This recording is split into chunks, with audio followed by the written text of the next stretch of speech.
రాష్ట్రంలో ఈ land titling act రావడం వల్ల జగన్మోహన్ రెడ్డి గారికి ఆస్తులన్నీ వెళ్ళిపోతున్నాయి ప్రజానీకంగా అన్న వరకు తీసుకొచ్చారు. అంత దారుణమైన రకంగా మాట్లాడుతా ఉన్నారు. ఒకటి మన కాన్స్టిట్యూషన్ లోనే మనకున్న ఈ ప్రభుత్వపరమైన ఏమైనా చూసాయి కానీ అటు మూడు వ్యవస్థలు ఒకదానికొకటి చెక్స్ అండ్ బ్యాలెన్సెస్ తో ఉన్న వ్యవస్థ మన కాన్స్టిట్యూషన్ లో జ్యుడిషియరీ కావచ్చు, ఇటు ఎగ్జిక్యూటివ్ కావచ్చు, ఇటు అడ్మినిస్ట్రేటివ్ కావచ్చు, లెజిస్లేటివ్ కావచ్చు. వీటిల్లో ఏ ఒక్క వ్యవస్థ ఏదో ప్రజా ఆస్తులు తీసి పక్కన పెట్టేసుకోగలిగితే ఆ వ్యవస్థను నడిపే వ్యక్తి తీసి సొంతం చేసుకునే అనే పరిస్థితి ఉండదు మన భారతదేశంలో. మన కాన్స్టిట్యూషన్ అంత కట్టుదిట్టంగా చేయబడింది. సింపుల్ గా చెప్పాలి. ఇప్పుడు ఈ ల్యాండ్ టైటిలింగ్ యాక్ట్ అనే దాన్ని ప్రపంచ వ్యాప్తంగా, ఇప్పుడు నేను అమెరికాలో ఉన్న చాలా కాలము, నెదర్లాండ్స్, అక్కడంతా కూడా మీది ఒక ప్రాపర్టీ ఉంది, మీది ఒక స్థలమో, ఒక ఇల్లు, ఒక వ్యవసాయ పరంగా ఒక 2 ఎకరాల పొలమో ఇలాంటివి ఉన్నప్పుడు పూర్తిగా బౌండరీస్ తో సహా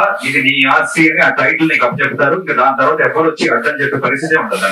మన వ్యవస్థలో ఏమంటే 1908లో స్టార్ట్ చేసిన యాక్ట్ వల్ల మనకున్న సిస్టమ్ లో కూడా ఇది ఓన్లీ కస్టోడియల్ రైట్సే ఉంటాయి ప్రాపర్టీ అన్న ఒకటి సాల్వ్ వచ్చే 100 సంవత్సరాల నుంచి, బ్రిటిష్ టైం నుంచి. సో అందువల్ల కూడా ఏమవుతుందంటే మనం ఒక ప్రాపర్టీని కొనాలన్నా అమ్మాలన్నా అమ్మేవాడు ముందుకెళ్ళి నేను ఇది కొనేసుకుంటా అని సపరేట్సార్ దగ్గరికి వెళ్తే సపరేట్సార్ ఎక్కువ ఆలోచించి రిజిస్ట్రేషన్ చేసేస్తారు. దాంట్లో తర్వాత వాళ్ళు బాధపడాలి, వాళ్ళు కోర్టుకు వెళ్ళొచ్చు, అది సంవత్సరాలు పడచ్చు, 10 సంవత్సరాలు 2 సంవత్సరాలు జరిగిన పరిస్థితులు కూడా చూస్తాం. ఇలాగ జరిగి లక్షల కోట్ల కేసెస్ అన్ని పెండింగ్ లోకి వచ్చేసినాయి మన రాష్ట్రంలోనే, దేశం మొత్తం మీద. సో సెంట్రల్ గవర్నమెంట్ దీని అందరినీ ఆలోచించిన తర్వాత, ఇంత ముందు ప్రభుత్వాలు కూడా ఒక 15-20 సంవత్సరాల నుంచి అనుకుంటా ఉన్నాయి.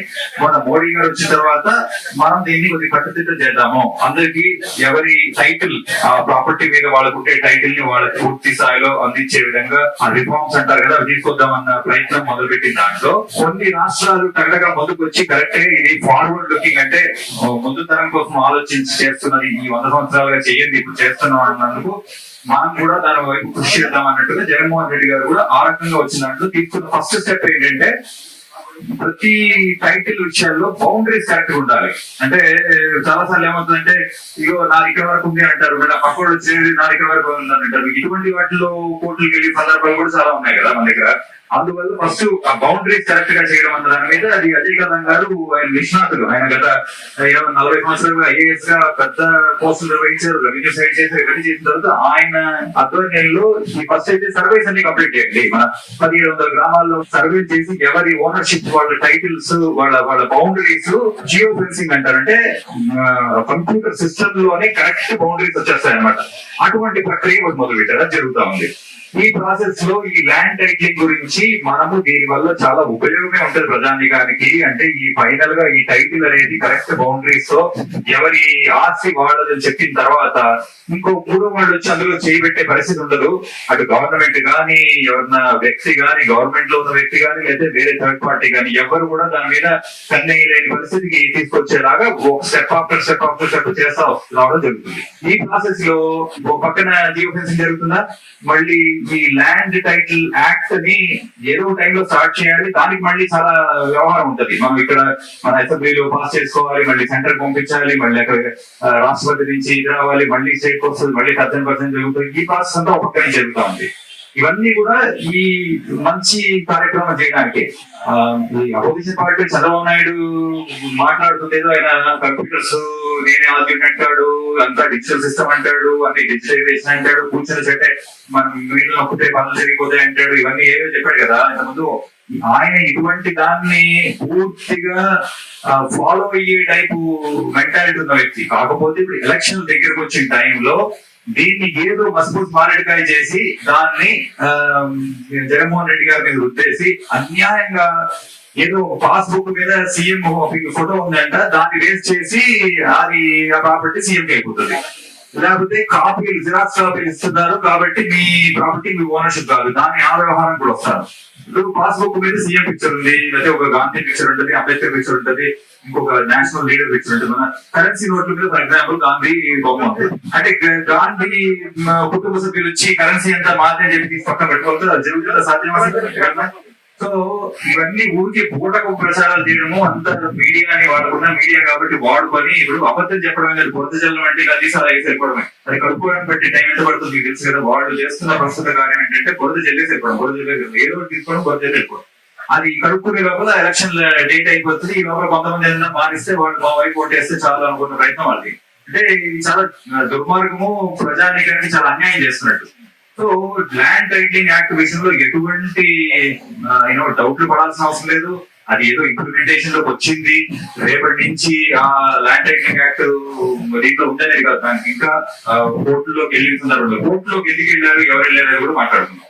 లాయర్లు ఇదంతా జరిగిపోయిన తర్వాత ఉన్న ఈ సివిల్ కేసెస్ ఏమున్నాయో దాంట్లో 80% కేసెస్ తగ్గిపోతాయి. ఎందుకంటే ఒకసారి మీకు ఆ ప్రాపర్టీ మీద పూర్తి రైట్స్ ఈ ప్రైవేట్ వ్యక్తిది, ఈ 2 ఎకరాలు ఈ 5 ఎకరాలు జియో ఫెన్సింగ్ చేసి వాళ్ళకి ఎలక్ట్రానిక్ సేవింగ్ డాక్యుమెంట్ వాళ్ళ చేతిలోకి వచ్చేసిన తర్వాత, అంటే వాళ్ళ ఆల్రెడీ డాక్యుమెంట్స్ వాళ్ళకు ఉంటుంటాయి, వాళ్ళ రైట్స్ దాని మీద ఉన్నాయి అనేది గవర్నమెంట్ దీంట్లోకి ఎక్కేసిన తర్వాత దాన్ని ఇంకో 3 వ్యక్తులు వచ్చి డిస్ప్యూట్ చేసే ఛాన్స్ ఉండదు, డిస్ప్యూట్ చేసే పరిస్థితి ఉండదు. అంటే దానికి డిస్ప్యూట్ అంటే నిజంగా లీగల్ గా వాళ్ళది అయ్యుంటే కరెక్ట్.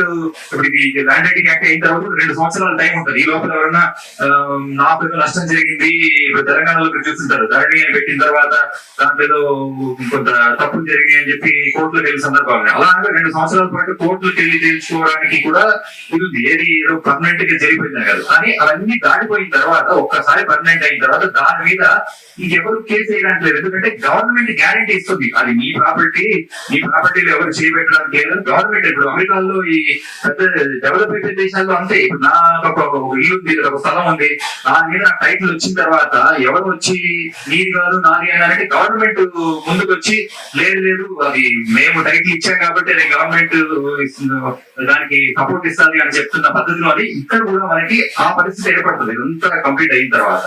సో ఇవన్నీ జరగాలి ఏమవుతుందంటే అడ్వకేట్లకి మందికి ప్రమాదం ఉంటుంది. అడ్వకేట్లకి ఏంటంటే ఆ వస్తున్న కేసు ఏదో సింపుల్ డాక్యుమెంట్ ఏదో పెట్టుకుని ఏదో సిగ్నేచర్ పెట్టుకుని, తప్పు వాళ్ళది కాదు, ఎవరో వెళ్తారు నా తరఫున కేసు ఏమంటారు టక్కన కేసు వేస్తారు. దానివల్ల 10 సంవత్సరాలు పెట్టి తిరుగుతూ ఉంటుంది. ఈ మధ్యలో కోర్టులకు వెళ్ళడం రావడం, దాని మీద కోర్టు ఖర్చులు, అడ్వకేట్ ఖర్చులు ఇవన్నీ సాగుతాయి. అంటే దుర్మార్గం కొన్ని టీవీ5 లాంటి ఛానల్స్ లో ఏంటంటే మీరు ఈ 20-30 రోజులు మీ ఆస్తులు మాకండి అమ్మకండి కొన్నారంటే అలా వెళ్ళిపోతుంది, ఈ 4 రోజులు ఆగిన తర్వాత గవర్నమెంట్ మారుతుంది, అప్పుడు అన్ని పూటగొప్ప ప్రచారాలు అన్ని అవుతారు. సో అటువంటిది ఏమీ లేదు.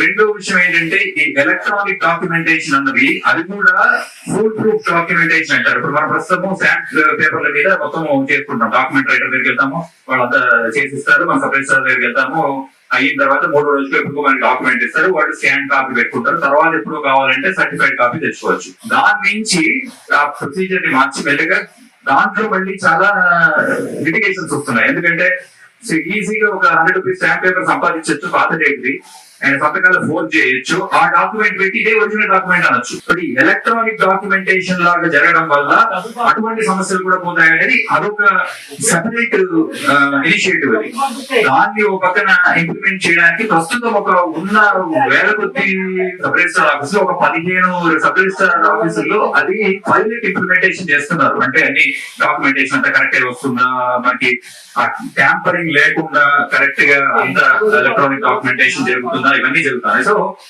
ఇవి కూడా ప్రజానికానికి ఉపయోగపడే వ్యవహారమే. సో ల్యాండ్ టైటిలింగ్ యాక్ట్ కావచ్చు, ఈ వచ్చే ఎలక్ట్రానిక్ సేవింగ్ డాక్యుమెంట్స్ కావచ్చు, ఇవన్నీ కూడా జియో ఫెన్సింగ్ కావచ్చు, ఇవన్నీ కూడా మొత్తానికి ప్రజానికం మొత్తానికి ఫుల్ ప్రూఫ్ ప్రాపర్టీ ఎంటైటిల్మెంట్ రావడం కోసం చేస్తున్న చర్యలు. అవన్నీ ఇంకా పూర్తయింది కూడా కాదు. కానీ ఈ ఎలక్షన్ ముందు అపోహలు క్రియేట్ చేసి అపోహల ద్వారా వాళ్ళు కొన్ని అడిషనల్ ఓట్లు వేయించుకోవడానికి చేస్తున్న తాపత్రయం అది ఎవ్వరు నమ్మాల్సిన పని లేదు. మీరందరూ కూడా ఇది ఎందుకంటే సబ్జెక్టు వాడేమో 1 నిమిషం 2 నిమిషాల ఒక చిన్న వీడియో చేసి ఒక స్కిట్ చేసి బయటికి దోసేస్తున్నారు అబద్ధాలతో. మనం మాత్రం దీన్ని విడమరిచి చెప్పాలంటే కొద్ది టైం తీసుకుని చెప్పాలి, క్లారిటీతో చెప్పాలి. దాంతో అవతలకి అంత అర్థం కాకపోవచ్చు, అంత వినే ఓపెన్ ఉండకపోవచ్చు. వాళ్ళేమో సింపుల్ గా ఏమో ఏదో కాదంటే అవునంటే అనుకుంటూ ఇట్లా చేస్తున్నారు. కాబట్టి మీ పరిధిలో ఇటువంటి డౌట్లు వస్తుంటే మీరు కేటగారికల్ గా చెప్పాల్సింది ఏంటంటే అటువంటిది మనకి మంచి జరుగుతుంది కానీ దీనివల్ల చెడు జరిగేది లేదు. అయినా ఈ రోజు రేపు ఇంప్లిమెంట్ చేస్తున్నారు కాదు, దీన్ని ఇంప్లిమెంట్ చేయడానికి కూడా చాలా టైం పడుతుంది. అదంతా కేంద్ర పరిధిలో ఉన్న వ్యవహారం, కేంద్ర పరిధితో సమన్వయం చేసుకుని చేయాల్సిన వ్యవహారమే. ఆ కేంద్ర ప్రభుత్వంతో వాళ్లే అంటగాగుతున్నారు కాబట్టి అదేదో అవుతారు, వాళ్ళతో మాట్లాడుకోవాలి. వాళ్ళు ఒక పక్కన వాళ్ళతో అంటగాగుతూ ఇటు పక్కనేమో జగన్మోహన్ రెడ్డి గారిని క్లియర్ చేయడం అనేది పూర్తిగా తప్పుడు సమాచారం అనేది అవన్నీ చెప్తూ వీటన్నిటి వల్ల మనకి ప్రోగ్రెసివ్ థింకింగ్ ఎందుకు ఇలా చేస్తే మంచిది అనడానికి ఇంకా కూడా కారణాలు ఉన్నాయి. ఇప్పుడు గవర్నమెంట్ ల్యాండ్ ని ఆక్యుపై చేస్తున్న వాళ్ళు ఉంటారు, లేకపోతే ఈ రకరకాల టెంపుల్ ల్యాండ్స్ ని ఆక్యుపై చేస్తున్న వాళ్ళు ఉంటారు. వీటన్నిటిని కూడా విడగొట్టి గవర్నమెంట్ ల్యాండ్ కింద ఉంచుకోవడానికి ఇట్లా వేరే వ్యవస్థలు, ఎన్జిఓ ఆర్గనైజేషన్స్, టెంపుల్ ప్రాపర్టీస్ ఇవన్నీ ప్రాపర్ జియో ఫెన్సింగ్ ఉన్న తర్వాత, ఫర్ ఎగ్జాంపుల్ గవర్నమెంట్ ల్యాండ్ ఒక దగ్గర ఒక కొత్త ప్రాజెక్ట్ పెడతారు అనుకుందాం, ఒక కొత్త ఎస్సీ సెట్ పెడుతున్నారు, అక్కడ గవర్నమెంట్ ల్యాండ్ 100 ఎకరాలు ఉంది. ఆ 100 ఎకరాలు ఐటీ కంపెనీస్ కో లేదా పెద్ద పెద్ద ఇంటర్నేషనల్ సంస్థలకో ఇవ్వాలనుకుంటుంది గవర్నమెంట్. మనకి ఇప్పుడు ముందున్న సమస్యలు ఏంటంటే, ఇప్పుడు ఉన్న సమస్యలు ఏంటంటే, ఈవెన్ హైదరాబాద్ లో కూడా అలాంటివి చూసి రాజశేఖర రెడ్డి గారు అప్పుడు స్టార్ట్ చేసింది లిటిగేషన్లు పెట్టడం వల్ల ప్రైవేట్ పార్టీస్ ఈ రోజుకి క్లియర్ అవ్వని ప్రాపర్టీస్ కూడా ఉన్నాయి. అలాంటి టైంలో ఏం జరుగుతుంది, ఇన్వెస్ట్మెంట్స్ వెనకపోతాయి. వాళ్ళు ఏదో వస్తారు, మాకు గవర్నమెంట్ తరఫు నుంచి ఒక 5 ఎకరాలు ఇస్తున్నారు, మేము ఇంత పెట్టి కొనుక్కుంటాం అంటారు. వాళ్ళు కొనుక్కున్న తర్వాత దాంట్లో డిస్ప్యూట్ వచ్చినట్టుగా అవుతుంది. వాళ్ళు వెనక్కి పోలేరు, ముందుకు రాలేదు, అటు ఆగిపోయే పరిస్థితి వస్తుంది. అలాంటి సమస్యలు కూడా పక్కకు తొలగించే వ్యవస్థ ఇది పూర్తి స్థాయిలో వచ్చిన తర్వాత. దీని వల్ల పూర్తిగా రాష్ట్రానికి కూడా బెనిఫిట్ జరుగుతుంది. అంటే పెద్ద పెద్ద సంస్థలు వచ్చి ఉన్న మన అన్ని రాష్ట్రాల్లో ఇప్పుడు ఆల్రెడీ ఇంప్లిమెంటేషన్లు, మహారాష్ట్ర, గుజరాత్ ఇలా 2-3 స్టేట్లలో ఆల్రెడీ ఇంప్లిమెంటేషన్ ఉంది ల్యాండ్ టైటిల్ యాక్ట్. సో వాళ్ళు వాటిని బెనిఫిట్ గా యూజ్ చేసుకుంటూ బయట కంట్రీలో సంస్థలు తీసుకొచ్చి ఇక్కడ వాళ్ళ వ్యవస్థ ఈజీగా పెట్టుకునేలాగా వాళ్ళకి ల్యాండ్ ఇచ్చి ఎటువంటి డిస్ప్యూట్ లేని ల్యాండ్ గవర్నమెంట్ తరఫు ఇవ్వగలిగి ఇవన్నీ జరుగుతున్నాయి. అటువంటి ఏంటి మనకి ఫ్యూచర్ లో జరగాలి, మన ఫ్యూచర్ స్టేట్ కి బాగుండాలి, ఓవరాల్ ఇన్వెస్ట్మెంట్స్ పెరగాలి, జాబ్స్ పెరగాలి, అందరి ఆస్తులు ఎవరి వాళ్ళకి పూర్తి టైటిల్ తో పాటు ఎంటైటిల్మెంట్ ఉండాలి అని అనుకుంటే ఇటువంటి వ్యవస్థ ఈవెన్చువల్ గా వస్తుంది. సెంట్రల్ గవర్నమెంట్ సీరియస్ ఉన్నారు దాని మీద, ప్రతి గవర్నమెంట్ ఏదో టైంకి కంప్లీట్ చేయాల్సిన వ్యవహారం. ఇప్పుడు మనం చూస్తున్నది ఏంటంటే, ఒక్క ఈ సంధికాలం అంటారు కదా, ఈ 2 వారాల టైంలో వాళ్ళు పిచ్చి పిచ్చి అబద్ధాలు ప్రచారాలు చేసేసి దాని ద్వారా ఏదో ఓట్లు లబ్ధి పొందాం అనుకుంటున్నారు. అదంతా తప్పుడు సమాచారం, తప్పుడు ప్రచారం వాళ్ళు చేస్తున్నారు. వాళ్ళకున్న పత్రికలు, ఛానల్స్ వాడుకొని వీటిని ఏవి నమ్మద్దండి. మీరు మీ క్లారిటీ మీరు అడిగిన వాళ్ళకి ఇవ్వండి, ఎటువంటి సమస్య లేదు. మీకు తెలిసిందే, జగన్మోహన్ రెడ్డి గారు ల్యాండ్ 33 లక్షల మందికి ల్యాండ్ టైటిల్స్ ఇచ్చారు, కానీ ఎక్కడ తీసుకున్న సందర్భం లేదు గత 5 సంవత్సరాల్లో. పైపెచ్చు అపోజిషన్ లీడర్ ఆయనే ఇంకా గత ప్రభుత్వంలో అమరావతి అని చెప్పుకొని భూమి పుటాన్లు చేసి దాని బయట స్థలాలన్నీ ఎస్సీల దగ్గర కాల్చేసి తక్కువ ధరలు కొనేసుకొని అట్లా ల్యాండ్ స్కామ్లు చేసిన వ్యక్తి వాళ్ళు, వాళ్ళ చుట్టుపక్కల ఉన్న వాళ్ళు. జగన్మోహన్ రెడ్డి గారు ఎప్పుడు ఇచ్చే వ్యక్తి కానీ తీసుకునే వ్యక్తి కాదు. ల్యాండ్ విషయాల్లో కూడా ల్యాండ్ లెస్ పూర్ కి గవర్నమెంటే ల్యాండ్ కొని మరి అందరికి 33 లక్షల మందికి ఇచ్చిన పరిస్థితి మనం గత 5 సంవత్సరాలు చూసాం. కాబట్టి అవన్నీ చెప్పండి, ఎక్కడ ఎవరు అపోహలు పడాల్సిన అవసరం లేదు.